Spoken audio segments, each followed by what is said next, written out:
The Trump administration is moving swiftly in its first 100 days, pushing for U.S. manufacturing independence and sealing the strategic minerals deal with Ukraine. To break it all down, we welcome on Douglas Ernest, U.S. Army war veteran and author of the book Spirit of a True Patriot. Douglas, great to have you on. I want to start off with a clip from J.D. Vance. Thank you so much for joining us. Here's a clip from J.D. Vance at a steel plant in South Carolina today. Take a look. We need the things that are necessary to operate an American medical facility, and it turned out all of those supplies came from the very country that set the virus loose on the entire world. Remember that. Those lessons, the lesson that you can't become dependent on foreign adversary, the lesson that you've got to make your own stuff, that is the lesson that the Trump administration has put into place in the first 100 days. So, Douglas, I want to get your reaction to this statement here. You know, he's got a great point right there. You know, for years, the American people have desired and voted for a diversification strategy that we could use for changing the American supply chain to gather rare minerals. And this statement by him just coincides with what's going on with the deal with Ukraine. The Trump administration says we will no longer be dependent on one nation, especially a nation as J.D. Vance mentioned, a nation that unleashed this virus around the globe and was responsible for millions of deaths.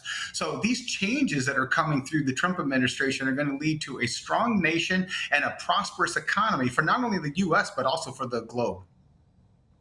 Now, I want to play another clip. This one's of U.S. Treasury Secretary Scott Bessent on the U.S.-Ukraine critical minerals deal. Take a look.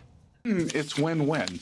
It is a way to show that there's no daylight between Ukraine and U.S. as President Trump presses to end this horrible war.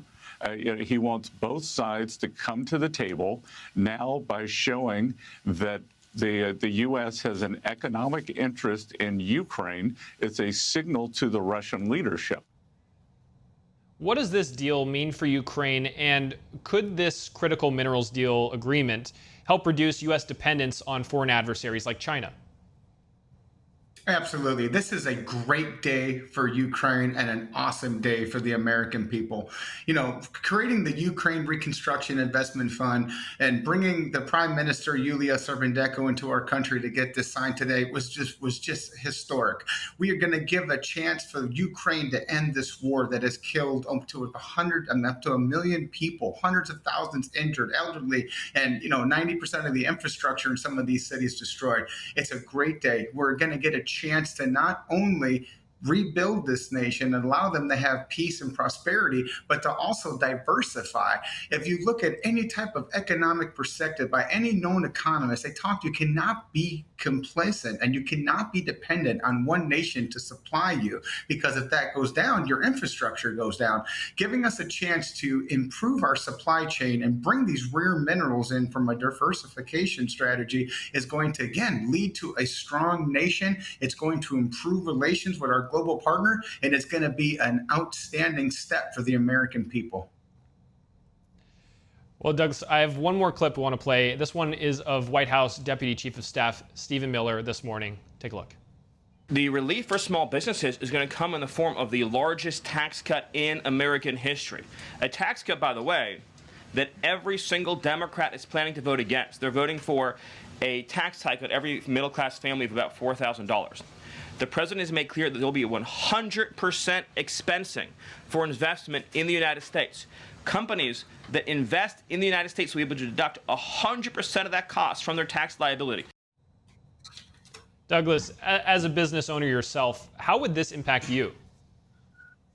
This would be historic. This would be legendary for our business. You know, if you do any type of studying on economies, we know that when the economy needs a boost, when the economy is suffering and you lower taxes, it improves your economy. It catapults your consumer to have more success. It puts money in the pocket of the business owners so they can spend and make more money in their investments and their capitalization of their products. It also puts more money in the pockets of the consumer that allows it to spend, which 65% of consumption consumption is what propels our economy and the inertial forces of economic gain. This is historic, and I hope and pray that this passes, because this is going to be a game changer for not only my business, but for the American people. It will improve wages because you have more money in your pocket. People will be able to buy homes, buy cars, and be able to buy, put food on the table that their families desperately need, that we've been suffering with over the last 3 years. And we're seeing records amounts of countries coming to the negotiating table. President Trump says now that more than 100 countries are seeking trade deals with the U.S., with notable agreements expected soon with India, South Korea, and Japan. What are you hopeful for here? I'm hopeful that we can find a way to come up with a fair and balanced trade policy.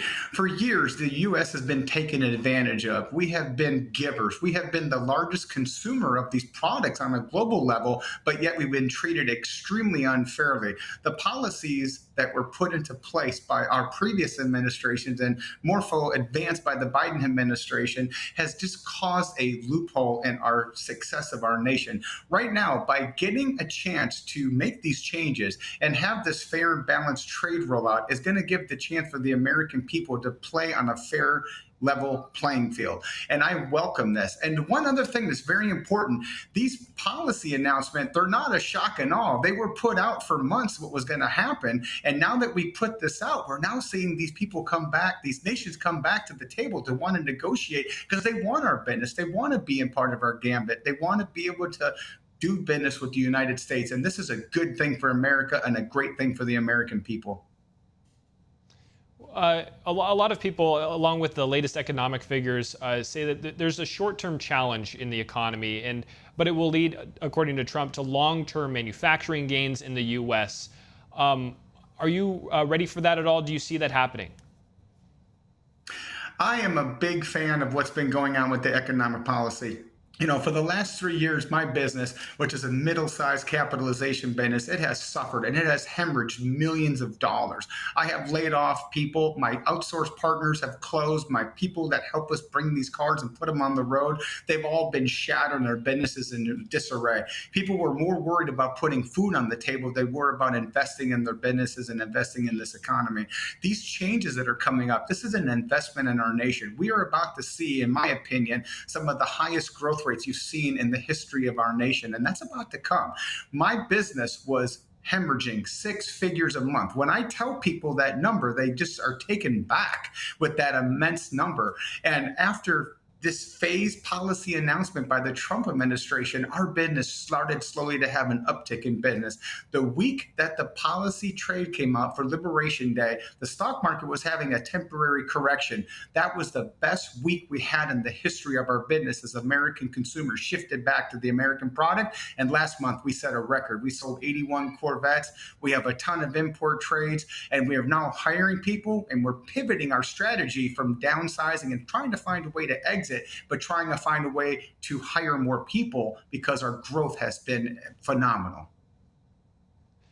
With that, Douglas Ernest, thank you so much for coming on. Really appreciate your perspective.